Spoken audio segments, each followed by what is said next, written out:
अस्सलामुअलैकुम नाजरीन। ज़िंदगी में लोगों से बस एक ही सबक मिला, जिनको हम जितना ख़ास करते गए उनके लिए उतने ही आम होते गए। जब ये पता चल जाता है कि ज़िंदगी क्या है, तब ज़िंदगी अपनी आखिरी सांसों में होती है। कभी कभी ज़िंदगी हमारा इम्तिहान लेने पे आ जाती है, और वो भी अपनी पूरी ताकत के साथ। इम्तिहान भी ऐसा कि ना किसी को बताया जा सके और ना मदद ली जा सके। बाज़ दफ़ा उस कर्ब को लिखना बड़ा मुश्किल होता है जिसे हम महसूस कर रहे होते हैं। जो लोग आपको नीचा दिखाना चाहते हैं, उसका मतलब है आप उनसे काफ़ी ऊंचे हैं। हार और जीत अपने अंदर होती है।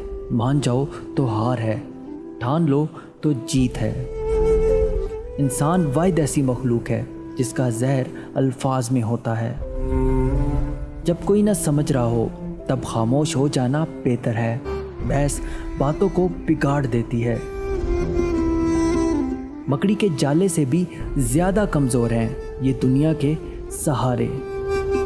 कुछ तकलीफ़ें हमारा इम्तिहान लेने नहीं, बल्कि अपने साथ जुड़े लोगों की पहचान करवाने आती हैं।